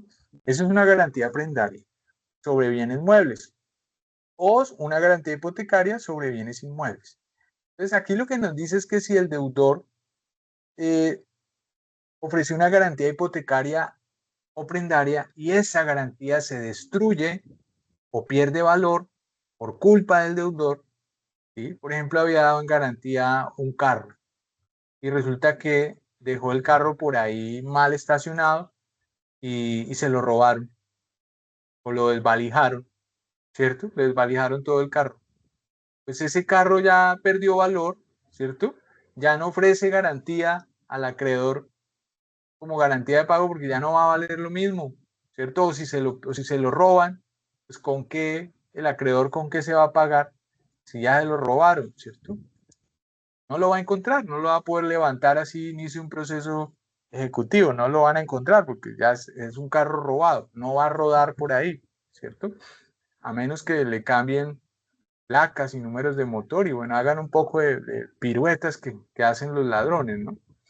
De vehículos. Entonces, ahí hay un deterioro o una pérdida de la garantía prendaria. En ese caso, el acreedor sí puede exigir el pago anticipado. ¿Por qué? Porque se deterioró o se destruyó la garantía prendaria. O la garantía hipotecaria, el inmueble. El deudor tiene descuidado el inmueble y se le está cayendo ya todo el techo al inmueble y no lo ha mandado a arreglar. Y se le ha caído parte del tejado, del techo, y eso ya está afectando, las paredes están llenas de humedad, hay una pared ya fisurada, tiene la casa abandonada y se metieron habitantes de la calle a vivir allí y esa casa está totalmente deteriorada y esa casa se había dado como garantía hipotecaria. Es una garantía que no habita, que no usa el deudor. Cuando el acreedor se da cuenta de eso y dice, oiga, mire, la garantía hipotecaria que me dio, mire cómo tiene esa casa ya no vale lo que valía cuando el banco la evaluó y le prestó sobre esa casa, ya no vale lo mismo. En esos casos, es decir, cuando el deudor atenta contra las garantías, pues el acreedor puede pedir anticipadamente el pago, ¿cierto?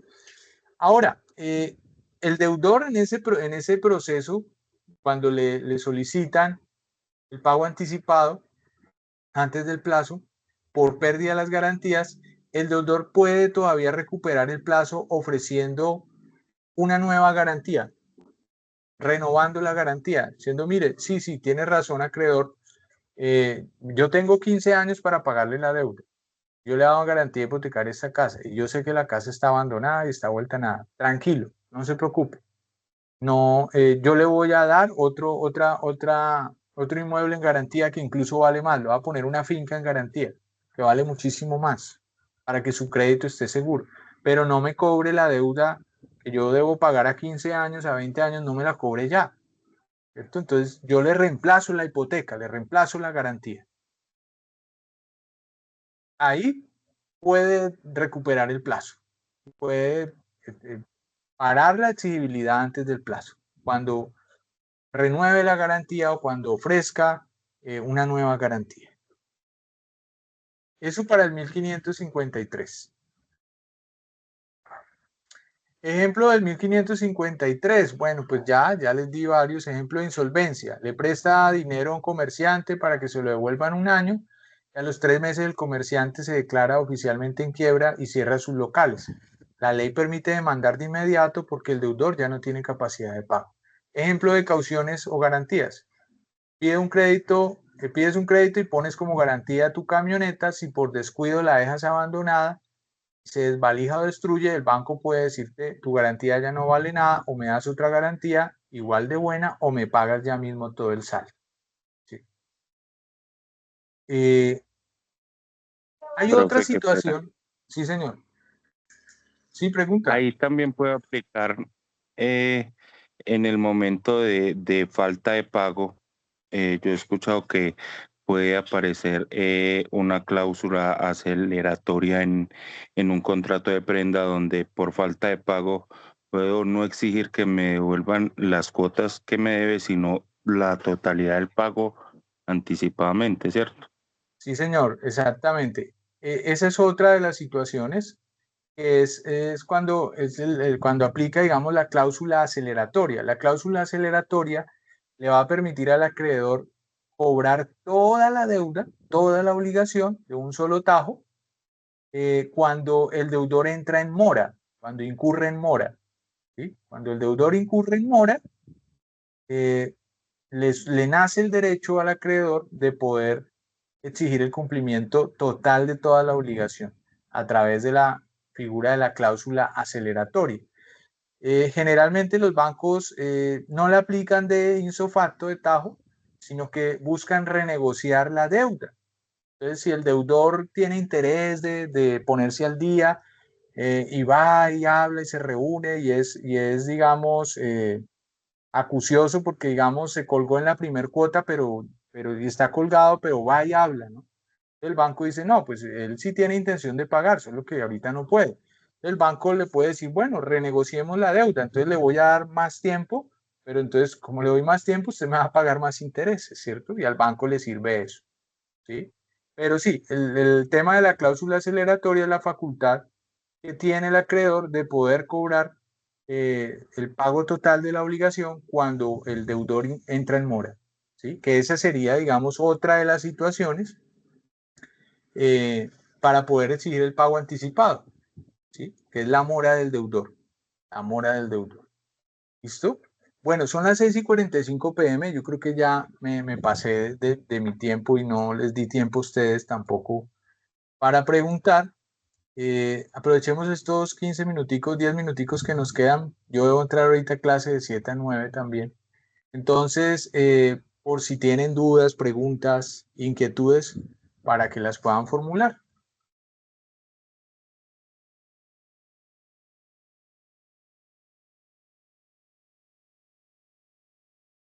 Profe, yo tengo otra inquietud. En el caso de que usted nos Claro. habla que un deudor entra en insolvencia, en ese caso sí se puede acelerar el pago, porque tengo pues como entendido en lo poco que sé que al entrar en una insolvencia el deudor entra como en una reorganización donde no se le pueden tocar los bienes, sino que le exige como un pago a cierto tiempo.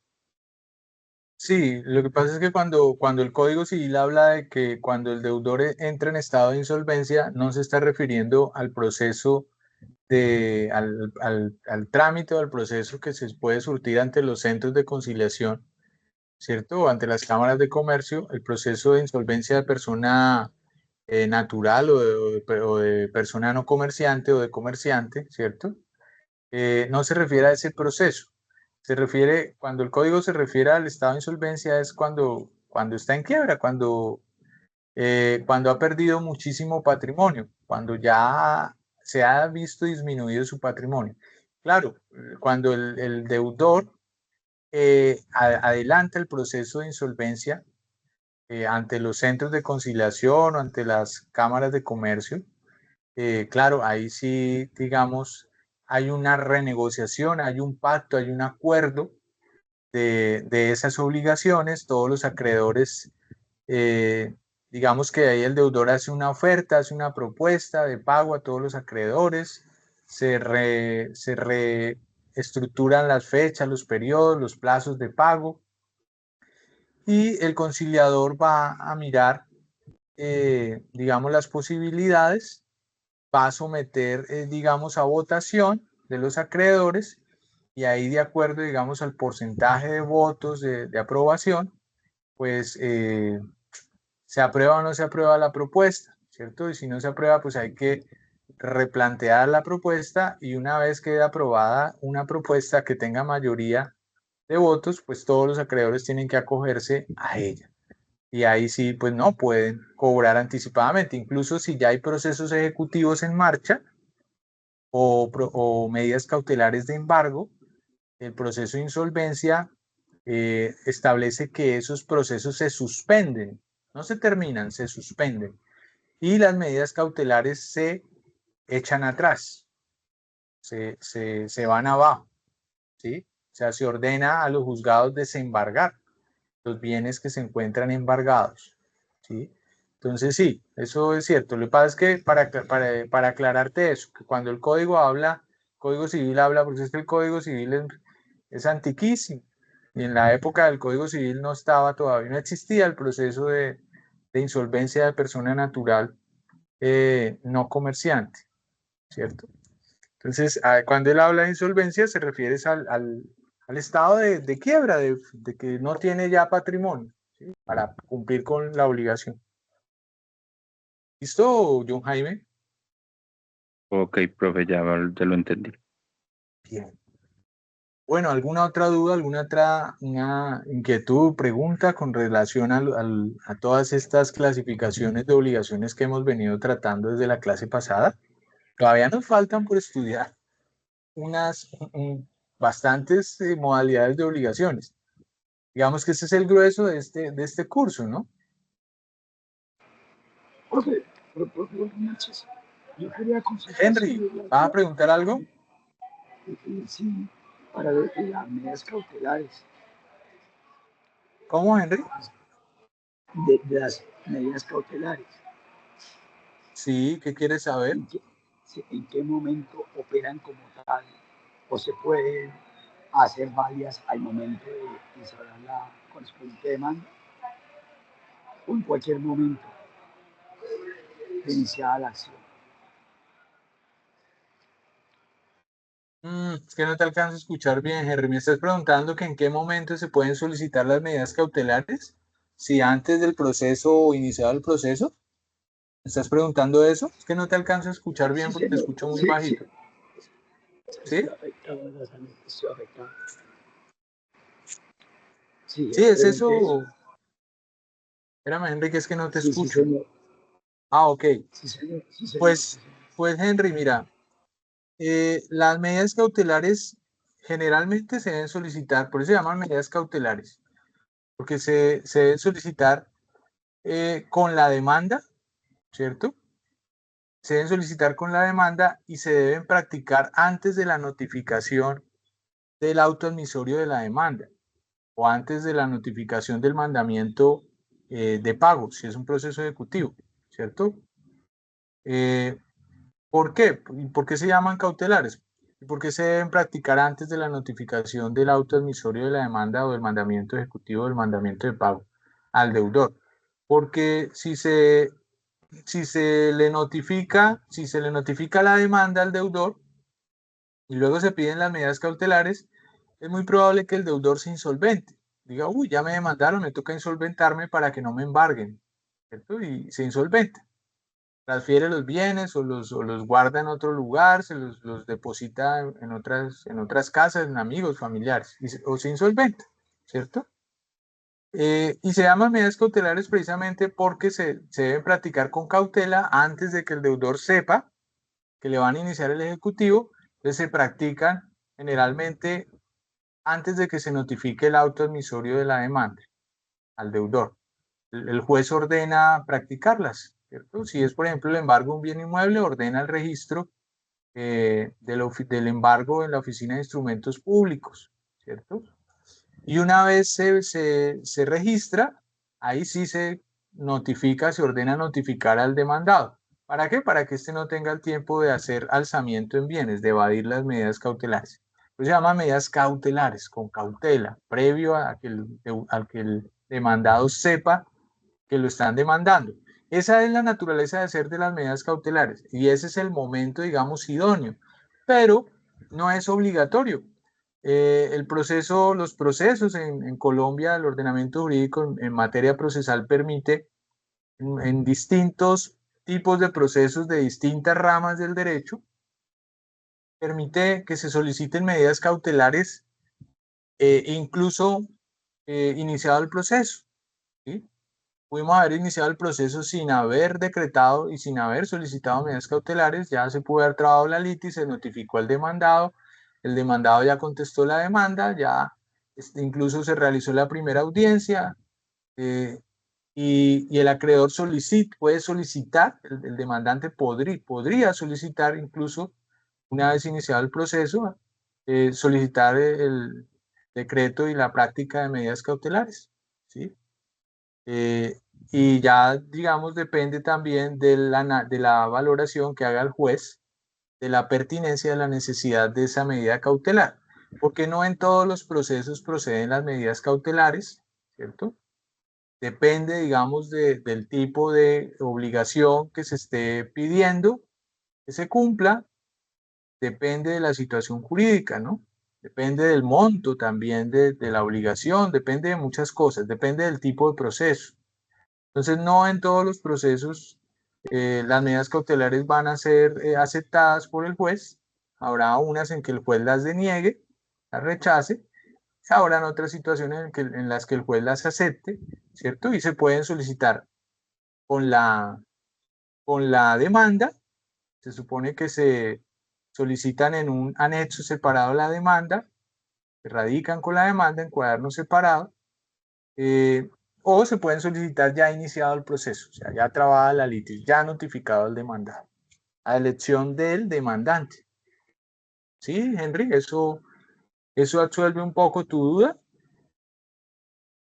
Sí, profe, porque de acuerdo a lo que hemos visto en procesal, toca primero hacer el proceso de conciliación. Entonces, agotada la conciliación, se habrá la demanda. Entonces, esa es la pregunta mía, si era a partir de la demanda o desde qué momento. Entonces, ya tengo claro lo que usted me dice. Muchas gracias.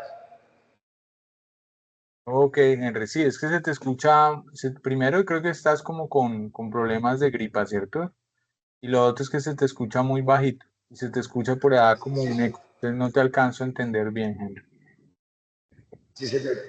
Gracias, sí, es que estoy bien. Sí, Vale, Henry. Bueno, son las 6:55 de la noche, 5 minutos tengo yo ya para hacer una pausa activa, pararme y volver a sentarme, porque tengo clase de 7 a 9.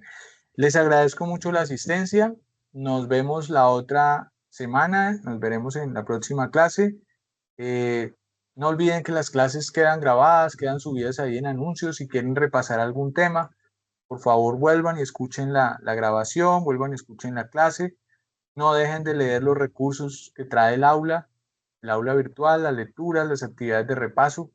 para que puedan profundizar, para que puedan complementar y para que le puedan sacar el mayor provecho a la asignatura. ¿Listo? Les agradezco mucho la asistencia, a los que siempre se conectan. Nos veremos la próxima semana. Muchas gracias por la asistencia. Feliz noche para todos. Lo mismo, profe. Gracias.